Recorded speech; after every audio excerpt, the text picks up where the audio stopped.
எல்லாருக்கும் வணக்கங்க. இன்னைக்கு ரொம்ப முக்கியமான மேட்சுங்க. SRH vs Mumbai Indians. இன்னி வரையும் நம்ம சேனலை சப்ஸ்கிரைப் பண்ணாதீங்க, சப்ஸ்கிரைப் பண்ணிவிடுங்க. மும்பை இந்தியன்ஸ் பார்த்தீங்கன்னா 3 மேட்ச் ஜெயிச்சு டேபிளுக்கு வந்துகிட்டே இருக்காங்க. மேலே இப்போ 6th பொசிஷனில் இருக்காங்க. இந்த மேட்ச் ஜெயிச்சாங்கன்னா கண்டிப்பாக அவங்க வந்து 4th பொசிஷனும் வர அதிக சான்ஸ் இருக்குங்க. மும்பை இந்தியன்ஸ் வந்து ஒரு டேஞ்சரஸ் சைடாக தெரியுறாங்க இந்த வருஷம் IPLல. ஃபஸ்ட்டு 2-3 மேட்ச் தான் தோத்தாங்க, அதுக்கப்புறம் கண்டினியூஸாக ஜெயிச்சுட்டு வராங்க. மும்பை இந்தியன்ஸ் பயங்கர ஃபார்மில் இருக்காங்க. அதே மாதிரி SRH பார்த்தீங்கன்னா SRHக்கு வந்து இது டூ ஆர் டை கேம். இந்த மேட்ச் ஜெயிச்சாதான் டோர்னமெண்ட் உள்ளே இருக்க முடியும். இந்த மேட்ச்னு இல்லை, வரிசையாக ஒரு 5 மேட்ச் ஜெயிச்சாதான் டோர்னமெண்ட்டில் இருக்க முடியும். அது இந்த மேட்ச் வந்து ரொம்ப முக்கியமான மேட்ச் SRHக்கு. SRH வந்து இந்த மேட்ச் ஜெயிச்சே ஆகணும். இந்த மேட்ச் வந்து ஹைதராபாத்தில் நடக்குது. ஒரு ஹை ஸ்கோரிங் விக்கெட்டாக தான் இருக்கும், ஹை ஸ்கோரிங் ரன்னாக தான் இருக்கும்.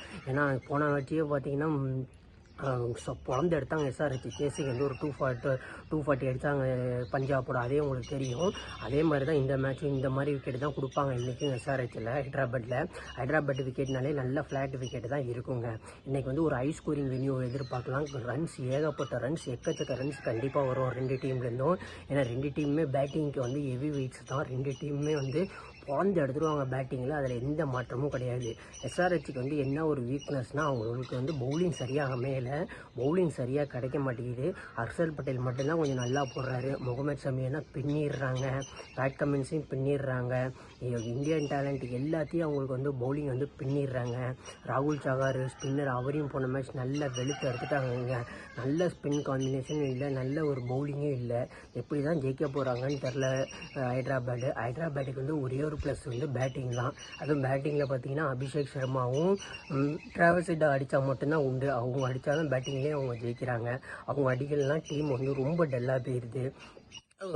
இந்த மேட்ச் வந்து அவங்க 2 பேரால் தான் இருக்குது. அவங்க 2 பேரும் பேட்டிங் ஸ்டார்டிங் அபிஷேக் சர்மாவும் டிராவிஸ் ஹெட்டும் அடித்தா மட்டும்தான், பேட்டிங்கில் அடித்தா மட்டும்தான் ஜெயிக்க முடியும். அப்படி இல்லைனாலாம் இந்த மேட்ச் வந்து ஈஸியாக வந்து மும்பை வந்து பொட்டலம் பண்ணிட்டு போயிடுவாங்க. இது வந்து ஒரு குரூஷியலான மேட்ச் SRHக்கு. என்ன கேட்டிங்கன்னா SRHனால் வின் பண்ணுறது ரொம்ப கஷ்டம். ஏன்னா பவுலிங் சுத்தமாக கிடையாது SRHகிட்ட, ரொம்ப கஷ்டப்படுறாங்க பவுலிங்கில். அதே மாதிரி பேட்டிங் பார்த்திங்கன்னா 2 பேர் தான், அபிஷேக் சர்மாவும் டிராவிஸ் ஹெட் மட்டும்தான் அடிக்கிறாங்கங்க. நிதிஷ்குமார் ரெட்டி ஃபார்மில் இல்லை, ஹென்ரி கிளாசன்னா ஃபார்ம்லே இல்லை. இஷான் கிஷன் வந்து ஃபஸ்ட்டு மேட்ச் மட்டும்தான் செஞ்சுரி அடித்தார். மற்ற எல்லா மேட்சுமே வந்து ஒரு ரன்னு அது மாதிரி ஒரு சிங்கிள் டிஜிட்லேயே அவுட் ஆகிட்டு போயிடுறாரு. இஷான் கிஷனும் ஃபார்மில் இல்லை. என்னெல்லாம் நடக்குதுன்னு தெரில SRH கேம்பில்.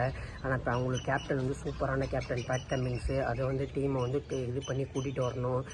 கோச்சும் சூப்பரான கோச்சு டேனியல் விக்டோரி. அவங்க 2 பேரும் காம்பினேஷன் நல்லா இருக்கும். ஆனால் இந்த வாட்டி வந்து SRHக்கு பவுலிங் இல்லாதது ரொம்ப ஒரு வீக்னஸாக இருக்குது. SRH சைடு ரொம்ப மோசமான சைடாக தெரியுது பவுலிங் இல்லாததுனால. இந்த வாட்டி கஷ்டம் தான் நினைக்கிறேன். இன்றைக்கி இருக்கிற மேட்ச்சும் ரொம்ப கஷ்டம் தான். மும்பை ஏன்னா ஜெயிக்க முடியாது. ஏன்னா மும்பை வந்து ஒரு கடப்பார பேட்டிங் வச்சுருக்காங்க. பார்த்தீங்கன்னா இல்லை, எல்லாருமே பொழந்து எடுக்கிறாங்க. ரோஹித் சர்மா வந்து லாஸ்ட் மேட்ச் வந்து ஃபார்முக்கு வந்துட்டார். வில் ஜாக்ஸும் சூப்பர் ஃபார்மில் இருக்கார். சூரியகுமார் யாதவ் அப்பா அவரெல்லாம் விக்கெட்டு எடுக்கலன்னு வச்சுக்கிங்க. SRH சென்னைக்கு நடந்த மாதிரி தான் உங்களுக்கும் பொழந்து எடுத்து கொடுத்துருவார் மனுஷன் மேட்சை. திலக் வர்மா பயங்கர ஃபார்மில் இருக்கார். ஹார்திக் பாண்டியா சொல்லவே தேவையில்லை.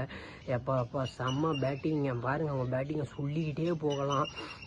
அடுத்து பவுலிங் பார்த்தீங்கன்னா ட்ரெண்ட் போல்ட்டு, ஜஸ்பீத் பும்ரா, தீபக் சஹர் எல்லாருமே விக்கெட் எடுக்கக்கூடிய பவுலர்ஸ் வச்சுருக்காங்கங்க. அப்பா ஸ்பின் பவுலிங் டிபார்ட்மெண்ட்டும் சூப்பராக இருக்குது மும்பை இந்தியன்ஸுக்கு. மிச்சில் சாட்னர் இருக்கார். எல்லாருமே பயங்கரமாக இருக்காங்க.